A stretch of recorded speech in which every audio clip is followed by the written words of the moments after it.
Livro de Jonas, capítulo 1, do versículo 1 ao 17, diz assim a palavra de Deus: Veio a palavra do Senhor a Jonas, filho de Amitai, dizendo: Dispõe-te, vai à grande cidade de Nínive e clama contra ela, porque a sua malícia subiu até mim. Jonas se dispôs, mas para fugir da presença do Senhor, para Tarsis. E tendo descido a Jope, achou um navio que ia para Tarsis, pagou, pois, a sua passagem e embarcou nele para ir com eles para Tarsis, para longe da presença do Senhor. Mas o Senhor lançou sobre o mar um forte vento e fez-se no mar uma grande tempestade, o navio estava a ponto de despedaçar. Então os marinheiros, cheios de medo, clamavam cada um ao seu Deus e lançavam ao mar a carga que estava no navio para o aliviarem do peso dela. Jonas, porém, havia descido ao porão e se deitado, e dormia profundamente. Chegou-se a ele o mestre do navio e lhe disse: Que se passa contigo, agarrado no sono? Levanta-te, invoca o teu Deus. Talvez assim esse Deus se lembre de nós, para que não pereçamos. E diziam uns aos outros: Vinde e lancemos sortes, para que saibamos por causa de quem nos sobreveio este mal. E lançaram sorte, a sorte caiu sobre Jonas. Então lhe disseram: Declara-nos agora por causa de quem nos sobreveio este mal. Que ocupação é a tua? De onde vens? Qual a tua terra? E de que povo és tu? Ele lhes respondeu: Sou hebreu, e temo ao Senhor, o Deus do céu, que fez o mar e a terra. Então os homens ficaram possuídos de grande temor e lhe disseram: Que é isto que fizeste? Pois sabiam os homens que ele fugia da presença do Senhor, porque ele o havia declarado. Disseram-lhe: Que te faremos para que o mar se nos acalme? Porque o mar se ia tornando cada vez mais tempestuoso. Respondeu-lhes: Tomai-me e lançai-me ao mar, e o mar se aquietará, porque eu sei que por minha causa vos sobreveio esta grande tempestade. Entretanto, os homens remavam, esforçando-se por alcançar a terra, mas não podiam, porquanto o mar se ia tornando cada vez mais tempestuoso contra eles. Então clamaram ao Senhor e disseram: Senhor, rogamos-te que não pereçamos por causa da vida deste homem, e não faças cair sobre nós este sangue, quanto a nós, inocente, porque tu, Senhor, fizeste como te aprouve. E levantaram a Jonas e o lançaram ao mar, e cessou o mar de sua fúria. Temeram, pois, estes homens em extremo ao Senhor, e ofereceram sacrifícios ao Senhor, e fizeram votos. Deparou o Senhor um grande peixe para que tragasse a Jonas, e esteve Jonas 3 dias e 3 noites no ventre do peixe. Amém. Vamos orar. Ó Deus, obrigado pela leitura da tua palavra, Senhor. Obrigado, Senhor, porque podemos ouvi-la. Fala, Senhor, ministra os nossos corações, ilumina a nossa mente, impacta o nosso coração, para que de fato possamos sair daqui diferentes da forma que entramos, alimentados, tocados e transformados pelo poder da tua palavra, do teu evangelho e eficácia do teu Santo Espírito, Pai. Em nome de Jesus é que eu oro agradecido. Amém. Amém. É engraçado como nós não atentamos para a questão da rebeldia. Não é difícil detectar um rebelde, né? Rebelde é aquele que não aceita ordem, não obedece a nada, né? Eu costumo dizer que Deus só responde uma mesma pergunta 2 vezes, porque a terceira vez, levando em consideração a ignorância e a dúvida, mas a terceira vez não responde porque é rebeldia. Você não quer saber a resposta, você não quer obedecer a resposta, você não quer obedecer a direção de Deus. O fato é que quantos de nós muitas vezes nos tornamos rebeldes e achamos que não somos? Porque o rebelde não é aquele que não obedece em nada, é aquele que leva a vida de acordo com a sua razão, de acordo com a sua satisfação, de acordo com a sua própria direção. Aquilo que ele não concorda, ele se rebela. Em se tratando de Deus, isso é terrível. Olhando para esse texto e vendo mais uma vez, olhando Jonas, o grande profeta Jonas, o profeta que Deus usou e chamou e mandou ele clamar pela cidade de Nínive, uma cidade de mais ou menos 120 mil pessoas e bárbaros, que cometiam barbaridades, como sacrifício de vidas humanas e tantas outras coisas. Jonas achou que aquilo não, eu não posso aceitar que Deus me mande lá clamar por uma cidade daquela. Jonas se achou mais justo do que Deus, mais sábio do que Deus, mais santo do que Deus. E é engraçado como as pessoas erram em consideração à justiça de Deus. Por quê? Tantas pessoas contestam as decisões e as ações de Deus. Por que tantas pessoas ficam o tempo todo discutindo isso? É engraçado, porque as pessoas querem trazer a sua análise de Deus e da sua justiça segundo a justiça dos homens, e não segundo a justiça de Deus. A justiça de Deus é perfeita. Deus não tem justiça, Ele é justiça. Só que a justiça de Deus é perfeita. Você não pode analisar os atributos de Deus pela visão humana, pela razão humana.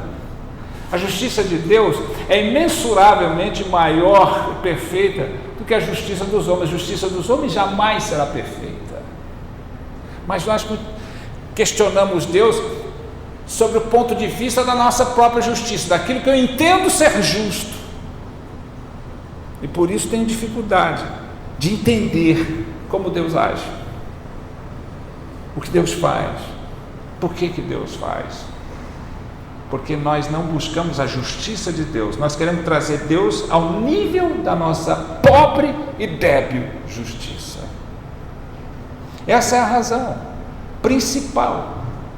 Então Jonas é desse, né?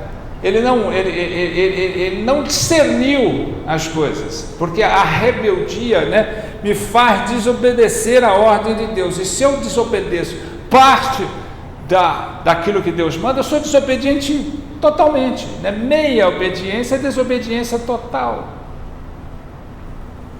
E é incrível a sequência de fatos que ocorrem com uma pessoa quando ela se rebela contra as ordens e os princípios de Deus. Hoje você não é um profeta que recebe uma ordem direta de Deus, faça isso, faça aquilo, vai lá e diz isso. Você é aquele que recebe as ordenanças de Deus através da mensagem do Evangelho, da palavra. Elas estão todos os domingos, para não dizer mais dias, sendo aplicadas à sua vida, e você está pronto a obedecer ou não. Quando Deus diz faça isso, faça aquilo, mas eu não tenho. O discernimento verdadeiro não vem do resultado da sua lógica, mas vem do resultado de ser bíblico. Não vem do resultado de você ser lógico. Eu não concordo com isso, a minha lógica não aceita isso. O discernimento verdadeiro não vem do resultado de você ser lógico, ela vem do resultado de você ser bíblico. A Bíblia diz isso, então é isso. A palavra de Deus diz, então é assim, Deus mandou, eu faço.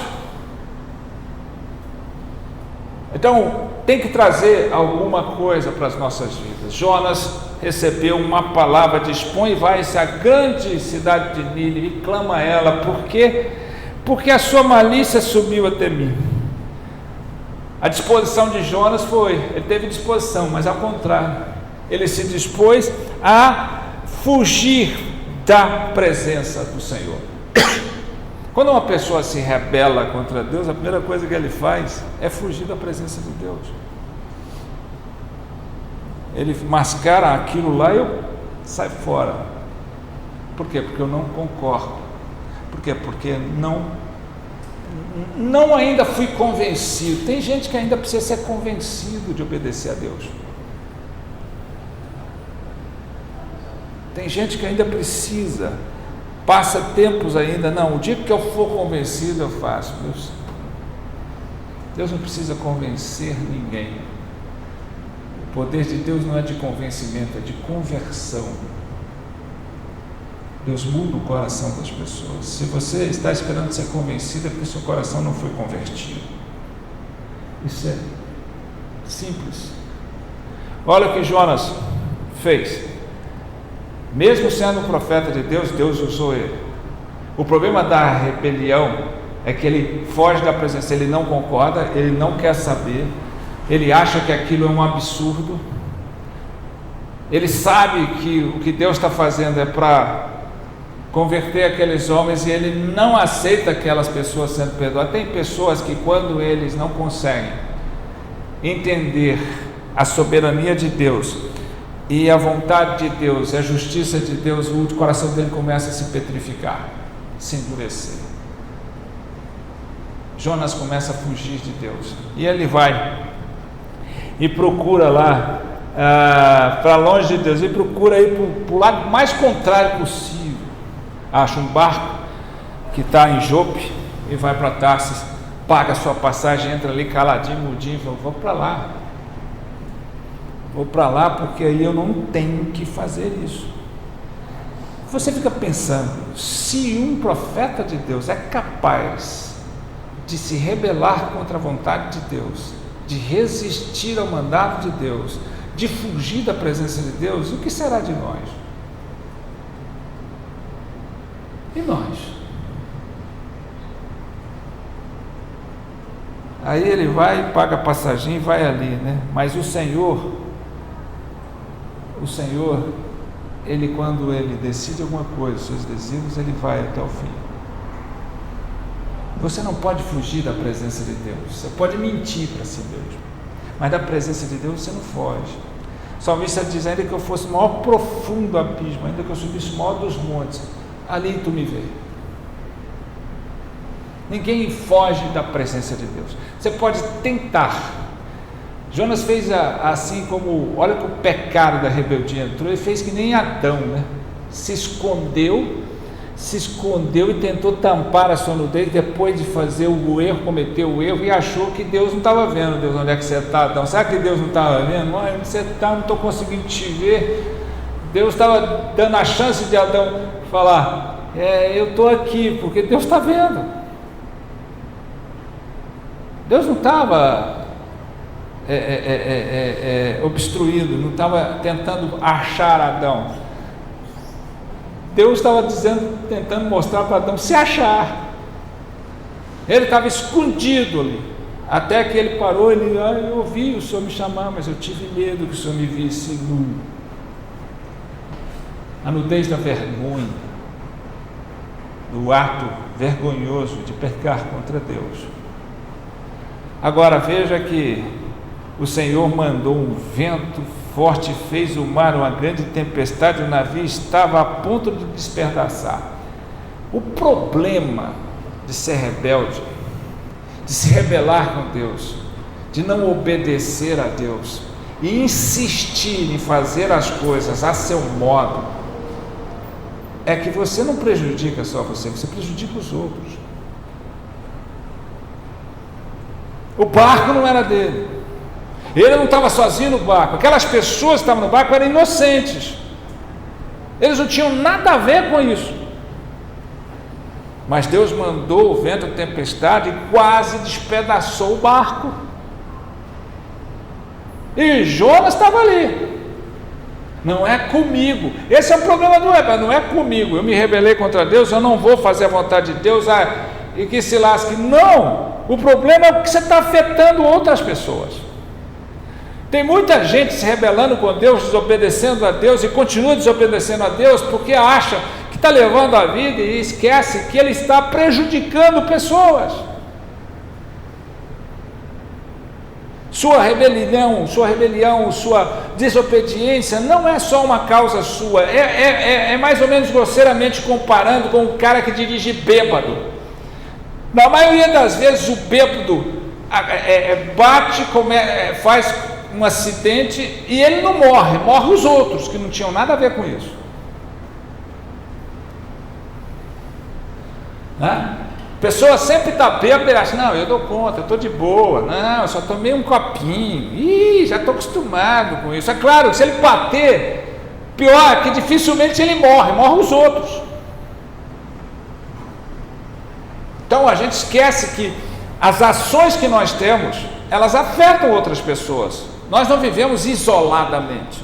E aí vai pensar, por que minha família está assim?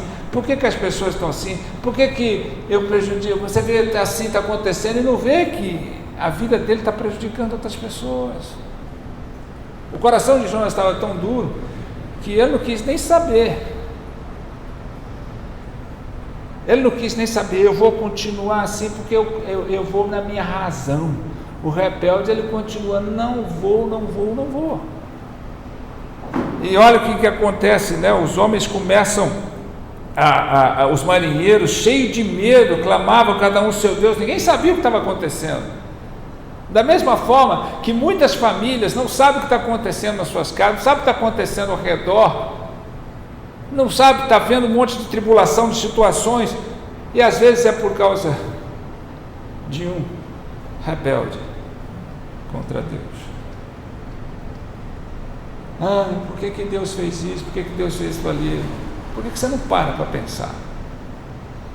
E olha o que eles fazem. Eles começaram a lançar ao mar a carga que estava no navio para aliviar o peso dela, né?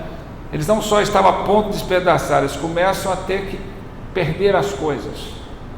E não sabem por quê, tirar, né? Então as coisas vão se perdendo das pessoas por causa de um homem que se rebelou contra Deus. Eles estavam ali perdendo suas coisas, jogando tudo no mar. Imagina o sacrifício, o trabalho, o esforço que eles tiveram para juntar as coisas dele, para viajar, eles tiveram que desfazer de tudo, sem saber por quê. Você não prejudica as pessoas só levando medo e quase levando a destruição, você começa a fazê-las perder a oportunidade na vida. E o que é importante aqui, Jonas, porém, havia descido o porão e se deitado e dormia profundamente. Isso aqui é triste, né? O cara é o culpado, responsável, ele sabe, se rebela com Deus, ele vai lá e deita, tudo tranquilo, não é problema meu. Não estou nem aí. Isso é que o coração duro faz. E a gente acha que tem razão, que pode fazer, que não tem problema. Deito e durmo e deixa o povo se lascar. Está parecendo Ezequias, quando Isaías foi e falou, ele levou os espias lá, Babilônia, para ver tudo, e Isaías falou, o que é isso? Deus tinha dado mais 15 anos de vida para ele, olha o que ele fez. Ele rogou quando ele estava para morrer, Deus deu mais 15 anos, agora ele vai e abre o templo, abre os tesouros e mostra tudo. Isaías falou, você sabe que esse povo vai vir tomar tudo, destruir o templo e vai levar os seus filhos cativos. Aí o que ele estava preocupado dizer aqui, quando é que vai ser isso? Depois da sua morte, depois da minha morte, então tudo bem, ou seja, se lasque. Tem muita gente usando o exemplo de Ezequias, só vendo a primeira parte, quando Deus fala assim, põe em ordem a tua casa que você vai morrer. Não, Senhor, eu sempre fui justo, eu fiz as coisas certinhas, tarará, Deus mandou o profeta voltar e dar mais 15 anos para ele fez isso.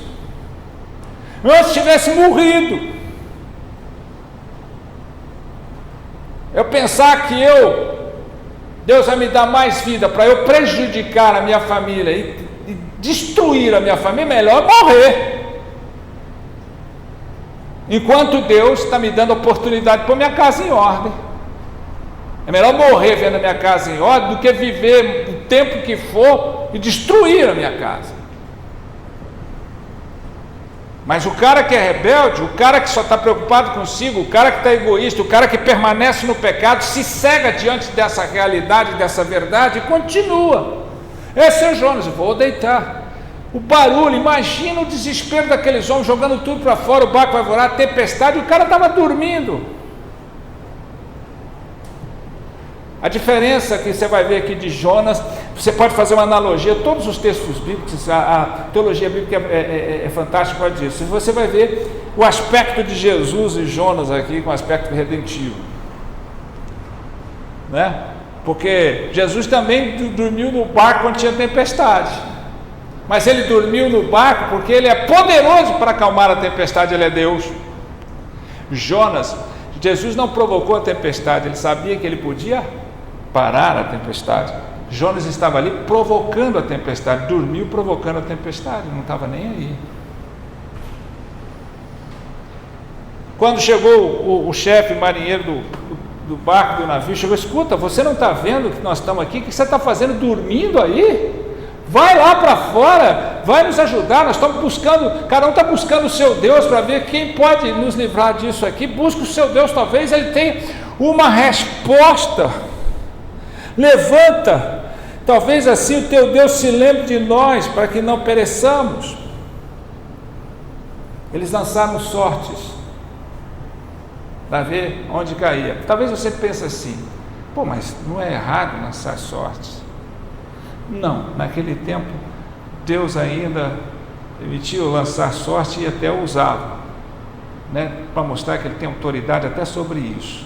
Não que hoje você possa fazer, mas ali eles faziam isso, era costume da cultura lançar sorte para ver as coisas de onde vinham. Então não tinha nada errado. A sorte caiu sobre quem? Sobre Jonas. Não tinha que cair diferente, tinha que cair sobre Jonas. E aí eles foram perguntar: escuta, que ocupação você é, de onde você é, qual é a tua terra, de povo és tu?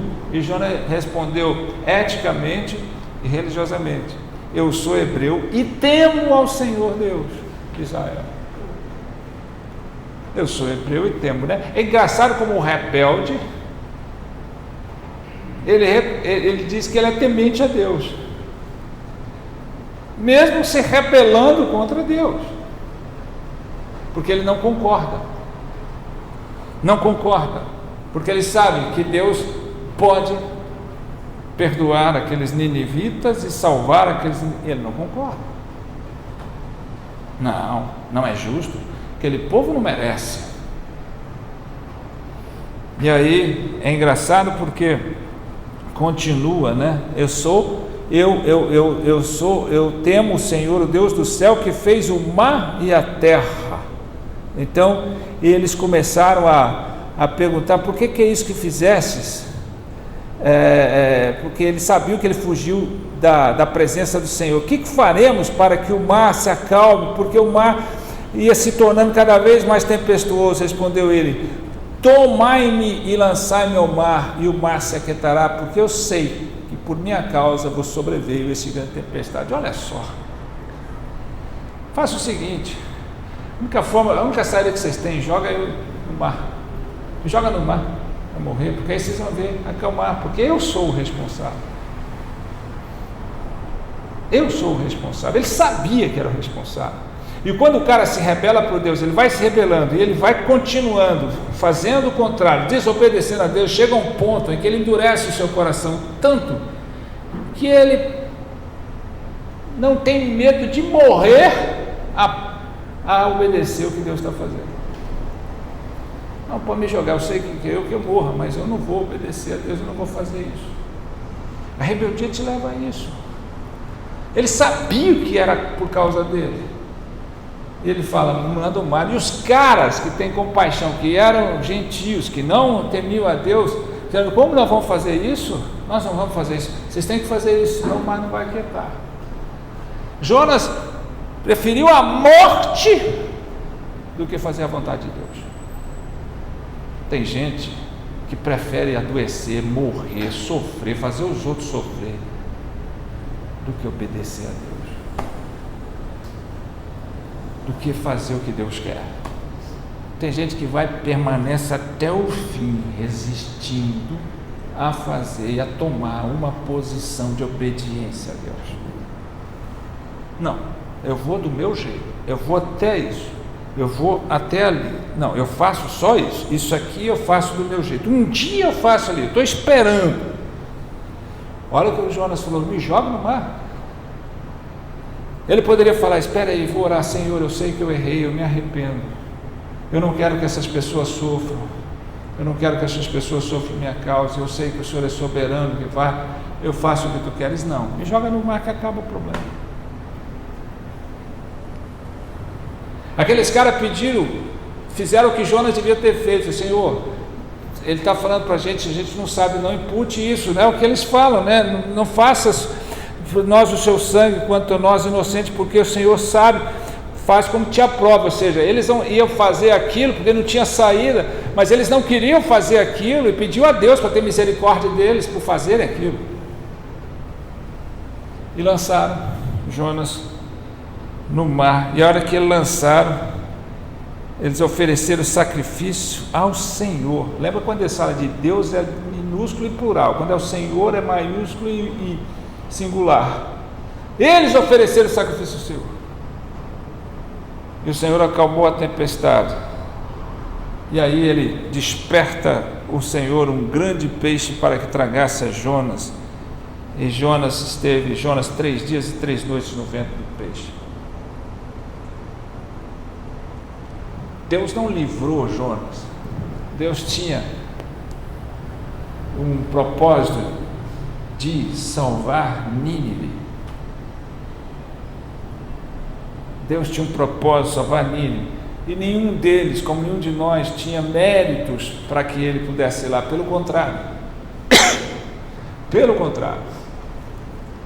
Quando Jesus fala de Jonas, Jesus se refere a Jonas, quando ele está pregando, falando, lembra-se do sinal de Jonas. Ele não se refere à questão de ter ficado 3 dias e 3 noites na barriga do peixe, como ele ficou 3 dias e 3 noites sepulcro. Foi morto, sepultado na sexta-feira, no domingo ressuscitou.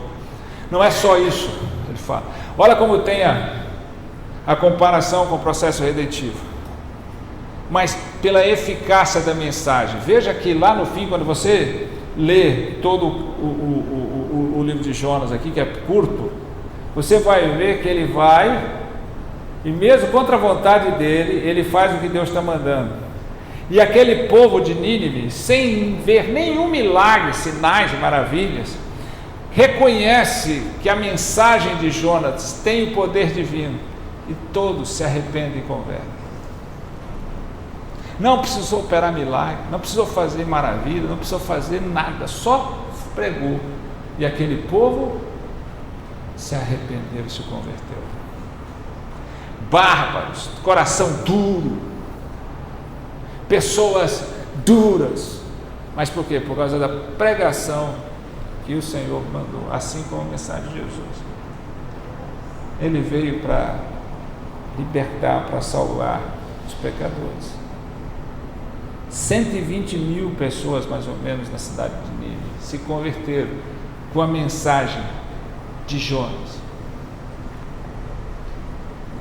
Ele teve que sofrer ali no...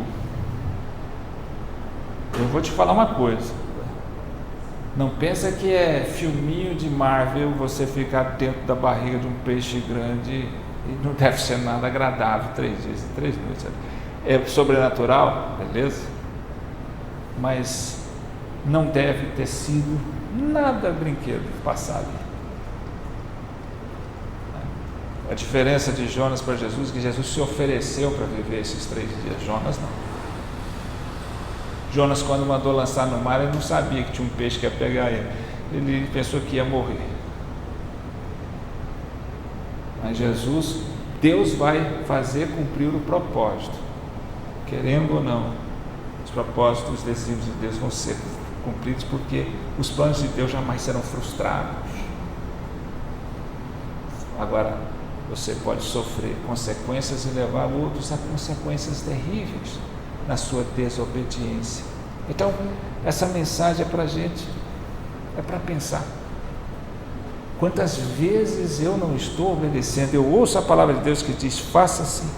Tiago diz, se você sabe o bem que deve fazer e não faz, você está cometendo pecado. E você sabe o que deve fazer, sabe como deve agir, e não se dispõe a agir. Não se dispõe a fazer. Não se dispõe a mudar. Não se dispõe a deixar Deus fazer a obra através de você. Ele devia ser o primeiro a dizer, Senhor, se tu está dizendo, eu vou. Se tu está mandando, eu faço. Eis-me aqui, Senhor. Não, Senhor, não, eles eu não acho que deve, não, eu vou lá não, de jeito nenhum. O Senhor vai salvar esse povo? De jeito nenhum, comigo não. Se o Senhor quiser ir comigo onde eu acho que é aquele povinho, aquele outro, agora esse povo não. eu não vou obedecer o que o senhor está fazendo. Não, eu obedeço em parte o que o senhor manda. Outras eu não acho que não, porque eu não acho justo.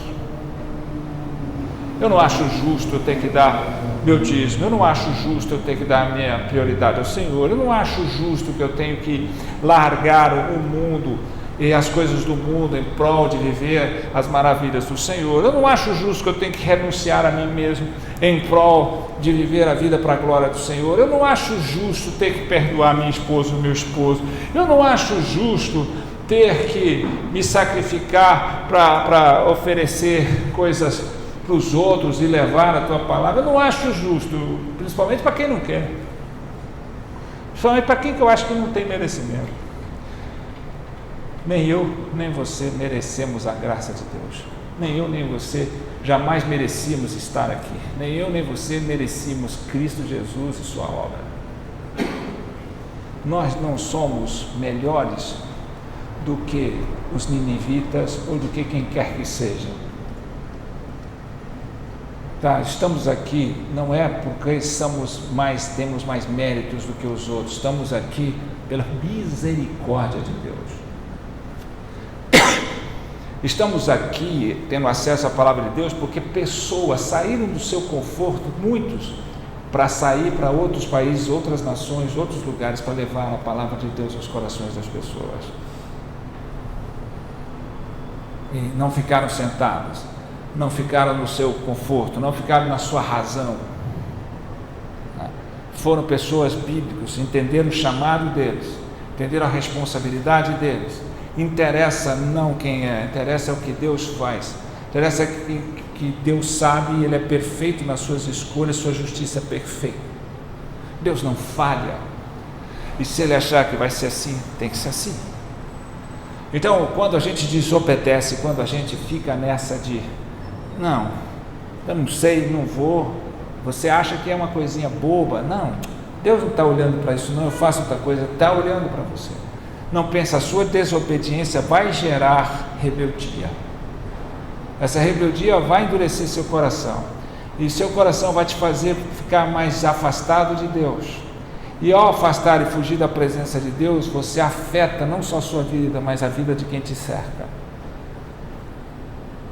Por que está acontecendo isso? Por que a minha família não está? Por que meu filho? Por que não está acontecendo? Olha se você realmente está na presença de Deus. Olha o que você está passando para a sua família. Olha se verdadeiramente você está vivendo obedientemente a Deus. Tenha esse discernimento na sua vida. Pare de viver segundo a sua lógica e seja bíblico. Quando Deus disser faça, faça. Quando você disser não faça, não faça. Não faça as coisas segundo o que você quer e chame Deus para concordar com você. Não chame Deus para descer no nível da sua justiça, da minha justiça. Eleve-se à justiça de Deus que é perfeita. Mesmo que você não concorde, mesmo que você faça igual quando Jesus fez aquela comparação dos dois filhos, um pai chegou e falou para o filho, vai trabalhar na vinha, ele falou, vou, e não foi. O outro disse, eu não vou, mas foi. Qual desses é o justificado? Aquele que não queria ir, mas obedeceu. Porque o outro disse, eu estou sim, Senhor, mas não faz. Não faz. Então não brinque com Deus. Sua rebeldia ou sua dificuldade de obedecer a Deus, sua resistência a Deus, não prejudica só a sua vida, ele prejudica a vida dos outros. Ele não faz só seu barco afundar, ele faz o barco dos outros afundar. A sua desobediência a Deus afeta as pessoas que você ama. Então não brinque com isso, não brinque com isso, né? Não seja o faraó que mesmo na iminência de ouvir a resposta, eu quero agora, tire essas rãs daqui, ele diz amanhã, depois eu faço isso, eu vou pensar, procrastinando. No caso aqui não houve procrastinação, houve rebeldia. E talvez você não se sinta rebelde. Jonas também não se sentia. Jonas se sentia justo. mais justo que Deus, mais sábio que Deus. Talvez você se acha mais sábio do que a palavra de Deus. Talvez você tenha o seu entendimento de justiça mais do que Deus. Quando Deus toca o coração do homem, Ele transforma o homem. E o homem fica verdadeiramente temente a Deus. Ele fala como Josué: temei a Deus, servi-o com sinceridade e integridade. Deixai os deuses dos heteus, dos heveus, dos amorreus, os deuses do além de Jordão. Mas se não te parece bom servir a Deus, decidas a quem servais, porém eu e minha casa serviremos ao Senhor.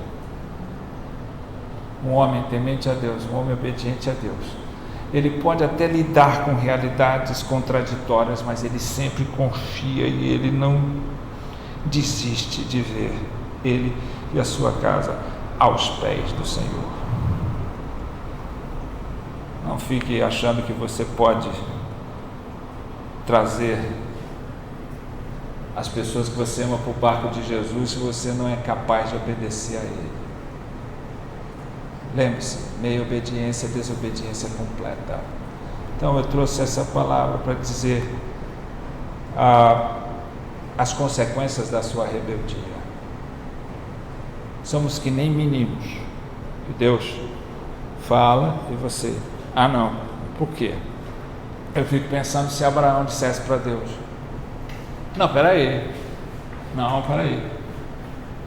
demorei 25 anos para ter esse filho, agora tenho esse filho, passei por tudo, obedeci o Senhor, agora o Senhor me dá o filho, agora o Senhor me tira? Não, peraí, vamos discutir esse negócio, o Senhor tem alguma coisa aí nesse negócio do Senhor aí? Não, vamos pensar. Eu quero desafiar você na sua Bíblia. Abraão questionou Deus. Abraão disse: peraí, Deus, alguma coisa? O Abraão disse assim, a Bíblia só diz o quê? Abraão, pega o teu filho a quem tu amas e sacrifica-o a mim. E o que aparece depois? Abraão pega Isaac, pega 2 caras, põe no cavalo e vai para o monte. Nenhum momento Abraão questionou, nenhum momento Abraão discutiu, nenhum momento Abraão se revoltou, nenhum momento Abraão relutou, nenhum momento Abraão fugiu da presença de Deus.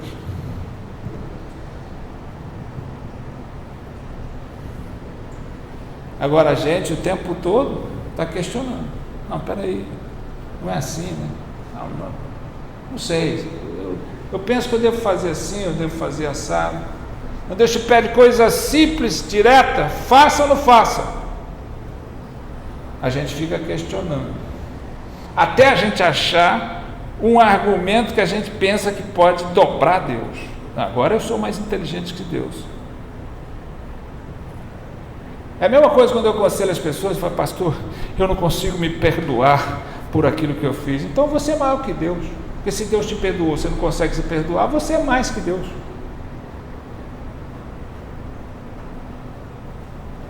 Não, você tem que se perdoar porque Deus te perdoou, então acabou. Se você está vivendo ainda em função de você e não aceitou o perdão de Deus, você não aceitou o perdão de Deus, você é maior que Deus. Se você não obedece a Deus, obedece a sua justiça, está dizendo assim: a minha justiça é maior do que a de Deus, a minha inteligência é maior do que a de Deus, a minha santidade é maior do que a de Deus, eu sei mais do que Deus e eu vou convencê-lo que ele está errado. Imagina se Deus não fosse tão misericordioso com Jonas, ele perderia o privilégio de pregar e ver uma cidade inteira se convertendo ao Senhor. É por isso que você não está levando a palavra de Deus, que se você obedecer a palavra de Deus, você quer levar ela para todo mundo. Você não precisa fazer milagres e prodígios, você não precisa ver pessoas levantando, paralítico levantando, cego enxergando. Você vai ver que a mensagem pura e genuína do Evangelho leva o mais duro coração ao arrependimento. Amém? Aleluia. Então eu espero que você em casa, nós vamos orar e você vai ver, colocar seu coração em Deus. Não se ilude de que você não é rebelde, que você obedece. Cuidado, coração enganoso. Às vezes você pensa que está obedecendo, mas está obedecendo em partes. Ou Deus é Deus de tudo, ou Ele é Deus de nada. Vamos ficar em pé, vamos orar ao Senhor.